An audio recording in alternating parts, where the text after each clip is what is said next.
Welcome back to another edition of Bourbon Kingdom. I'm David. And I'm Zach. And today we are going to talk through some whiskeys that you shouldn't buy. 8 of them, actually. Yeah, 8 of them that you shouldn't go hunting for, really. In 2022, so we did this list last year.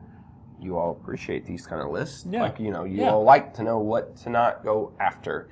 And you also like to get really upset at us whenever we tell you, hey, this bottle kind of, sucks.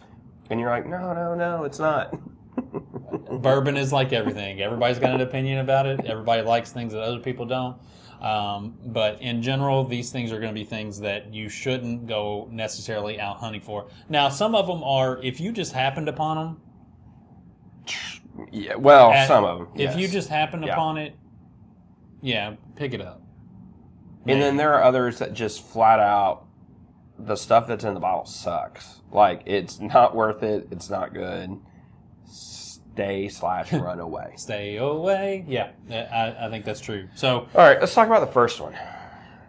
Let's talk about it. Did I cut you off there? No, not at all. Even if you did, it doesn't really matter. It doesn't. No. All right, so let's talk about Jefferson Ocean. So, whenever I first got into this bourbon journey of mine, like this is probably, I don't know, when I took it serious however many years ago, Jefferson I really, really liked. Like, I just kind of liked it overall. It was actually one of the first bottles you introduced me to.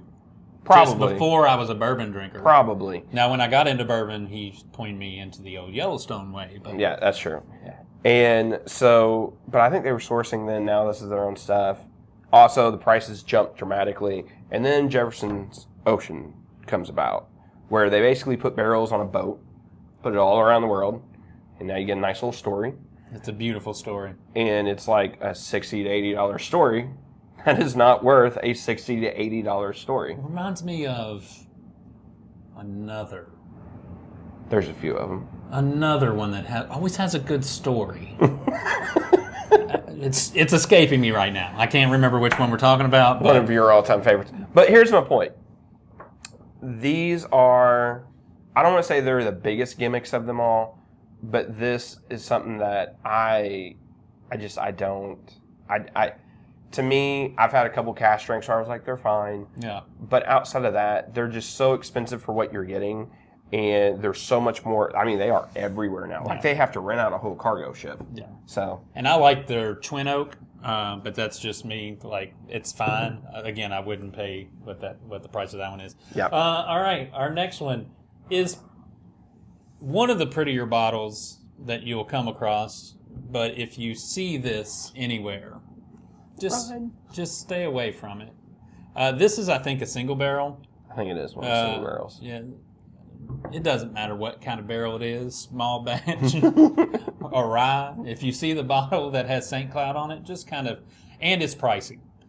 You're talking 130 to 140. I thought they were like 150, 160. Maybe you're right. Somewhere in there. And the packaging is way better than the bottle, and so there's no hype around this at all, so if you see it, just kind of pass along. So whenever I got this forever ago, I looked at it, I was like, oh, that looks super kind of interesting and cool, and that'll look really nice on the bar. Nice little topper, everything else. And I tried it, I was like, wow, there's not only nothing going on here, it's not anything good. Yeah. And I was like, man, I really hope something changes about this. And the only thing that changes is the amount that's in there, because nothing of that is good. You try sampling it out and everything else, and nobody wants it. I tried a pour at a bar because I saw this bottle and was like, dude, that's a cool. I mean, that'd look good on the on the bourbon cart or shelf or whatever. Sure.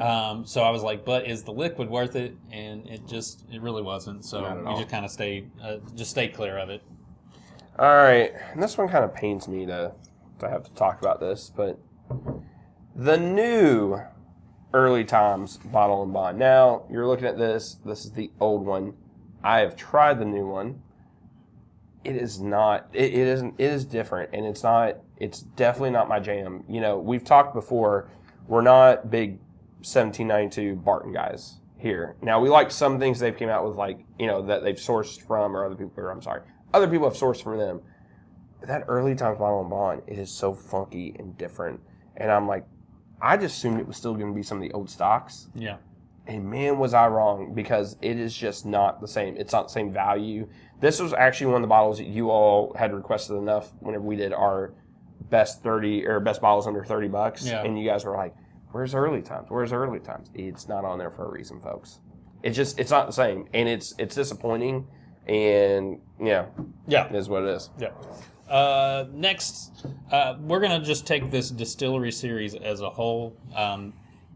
This one is... As a recent whole. This is the brandy cask finish. There's several things. The double oak people pine over. And honestly, I've loved some of the earlier renditions of the distillery series. Correct me if I'm wrong. I think this was one of your favorite allocated series that they were doing for a while. Early on, yes, it was, because I love the earlier double oak. I love the 5-wood. Mm-hmm. But they've just kind of been missing lately. Yeah.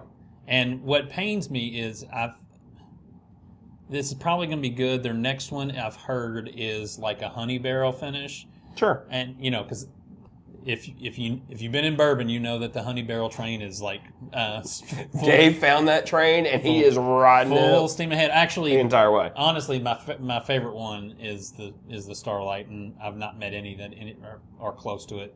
But hasn't had Bell Mead yet. I haven't had Bell Mead yet because that one's a little hard to get hold of. So, but I just think that this lacks a little bit these days, and maybe some creativity in it, honestly, with what they're putting out, because they're charging you $50 for this, and there's no surprises in it anymore.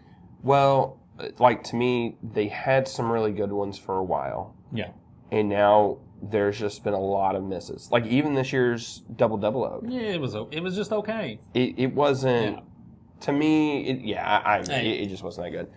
I love this series, the thought of this series, because I think it gives Woodford a chance to do something really different that they don't do a whole lot of, and so I hope it gets back on track. All right, here's another one that everybody's probably going to get fussy about.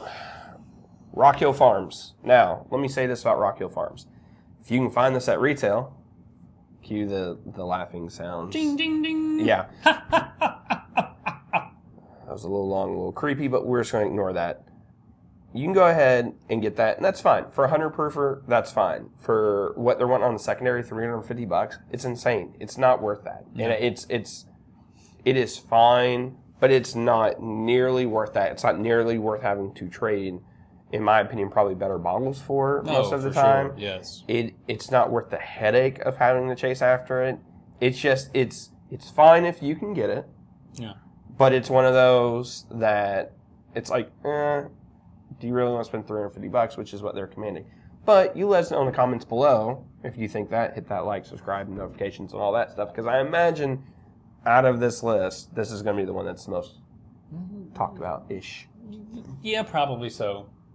My next, and again, we might get a little headache for this just because that's fair. Of what the decanter is, the old Fitz 17. We reviewed this. It was fine. I think it's the old Fitz Decanter series, not just the 17. Yeah. I'll say this. Even when we reviewed it, I liked it more than what I had the previous time. To give it credit, I think you did, yeah. I did, and this is probably one of the ones I like the most, and it's still not worth it. No, because you're talking. I mean, you can go from the 8 all the way up to the 17, and you're incrementally going up in price. To the point where the liquid is not different enough to warrant the value to me, and so you're just getting more renditions of old Fitz that are fine.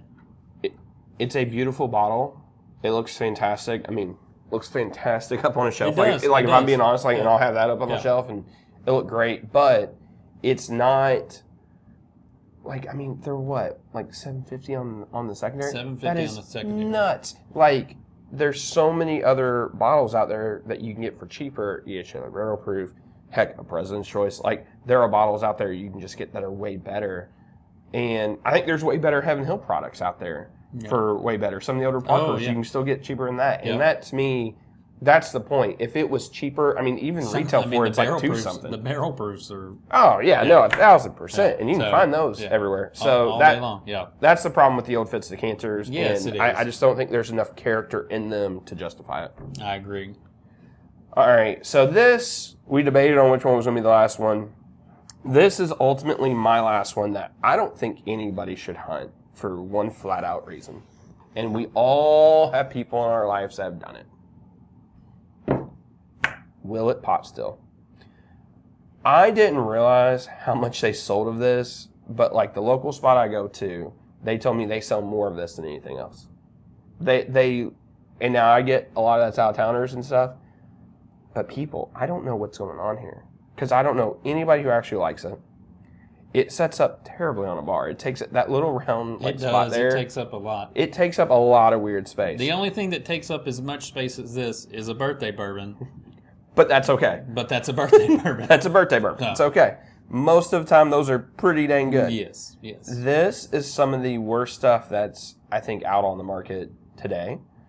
And it sells like crazy, though. So, maybe I'm wrong. I just don't know if anybody who's ever bought one that's been really happy about it. Yeah. This was a gift to you, right? It was. Yeah, so... Technically, you don't fall underneath that. I don't fall underneath that. It was... but let us know. This is another one who I'm really curious about if there's a lot of fans of this out there. And then we're bringing in the last is this Elijah Craig Single Barrel 18 year. It's expensive. And it's second most expensive bottle on the list. Second most expensive. Yeah. Second most expensive bottle on the list. And the liquid inside is just, again, there's so many better Heaven Hill products out there that I think value-wise taste way better than this. What's your biggest problem with it? I think it's honestly just like the tasting profile. Yeah. Like it's so, I've had a bunch of them now. There was one of them I thought was actually really good. Yeah. And it was like a super rich, oily oak. And I really dug that. The rest of them I've had are older, kind of like mildew, like oak. Yeah. Like there's not, to me, they're not good. Like it's one thing for this to be like $200 to $225 retail now for us locally. And then on top of that, they're like $250 secondary, pretty much the same. To me, like I like oak. Like that Heaven Hill 17 that we've tried. That we're eventually going to drop that review on. That has super nice rich oak in there. That's awesome. Yeah. Like super great. Yeah. And these just miss that mark all day long. I've never had one that I think is worth it. Again, for the price, there's so many better things to hunt. 1,000%. Heck, even an old Fitz is better than this to hunt for. And we're telling you, and we're saying don't really look for those, don't hunt for those old Fitz. I was telling this to Dave earlier. If you take away the cost of everything, right, and you had to get something from Heaven Hill and then you had to open it, out of all the lines there, outside of Mellow Corn, this is Mellow Corn probably be last for me. It's just not my jam at all. Yeah. And then that. Like, it's not, and I love Elijah Craig Barrel Proof, small batch. It would probably be McKenna and then this for me. I think I like McKenna over that. I didn't. You like Mellow Corn? No, I'm not even taking into account Mellow Corn. I'm talking. I thought that was automatically. Right, I thought that was automatically. Yeah, Mellow Corn, not so much. Fair enough. But there's going to be somebody that says, "I love Mellow Corn. Probably, it's my favorite." Let us know in the comments below. It'll be great. So yeah, that's our list. Yep. Tell us what you think isn't worth hunting. Tell us what you think we got wrong on this list too. Probably for sure. A lot. So because we might have gotten a few things wrong in your mind anyway. Yeah. So all right. Well, till the next time. We'll see you. See you.